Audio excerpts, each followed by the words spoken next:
Welcome to Football Game Plan Scout Team. I'm Emery Hunt, the czar of the playbook. And now that the 2021 NFL Draft is complete, let's take a look back and see how well these teams did this past April. With rookie minicamps done and the 90-man roster with the undrafted free agents locked in as they head into training camp, let's evaluate the entire class and hand out a grade. So without further ado, let's take a look at the Football Game Plan Scouting grading scale to see what these numbers next to the prospects actually mean.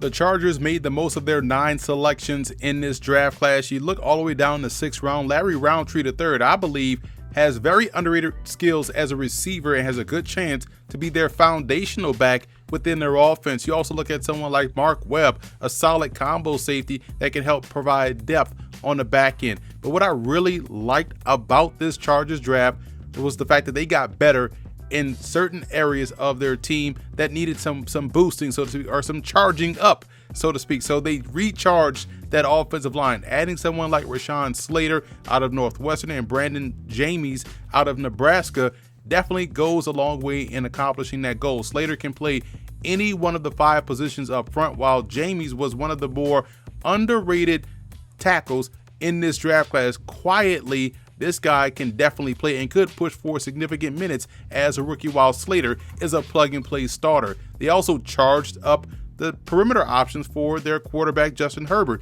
You talk about someone in Josh Palmer out of Tennessee, who's a stack and track type of receiver, does a great job of tracking the ball down the field and is able to get himself in position to make the play. He can win above the rim or also in contested situations. And Trey McKitty out of Georgia, don't look at his statistics from Georgia, look at his statistics from Florida State, but look at the athleticism as a whole in conjunction with that production at Florida State. This guy is someone that you can have on the move, can find that soft spot versus zone coverage, and also has very good run after the catch skills. And finally, they definitely charged up the defense. You talk about someone in Asante Samuel Jr., who I compared this game to Jason Verrett. Chargers fans will remember him and how well he was right out of the gate as a rookie. Samuel has the same type of skill set, same type of instincts, ball skills, and explosiveness, and should be a plug-and-play guy from day one.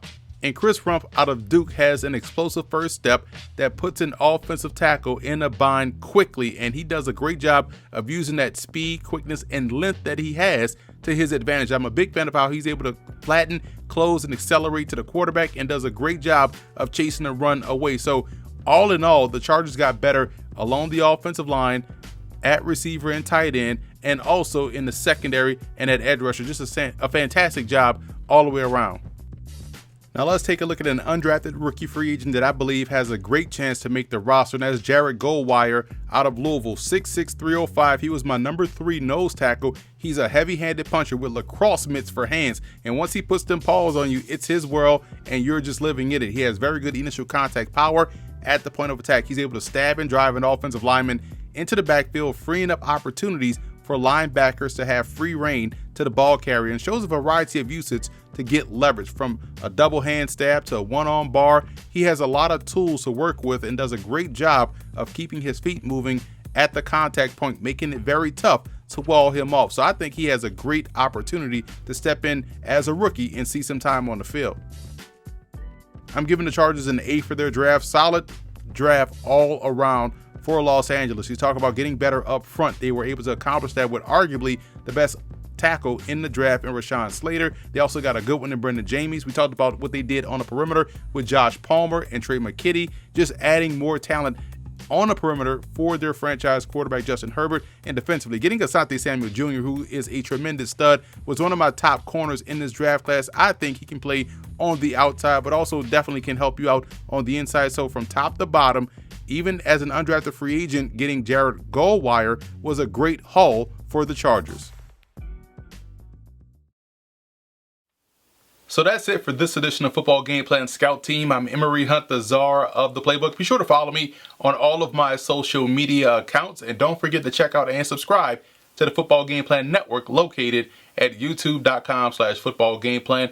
Also subscribe on iTunes to Football Game Plan Podcast and leave us a 5-star rating.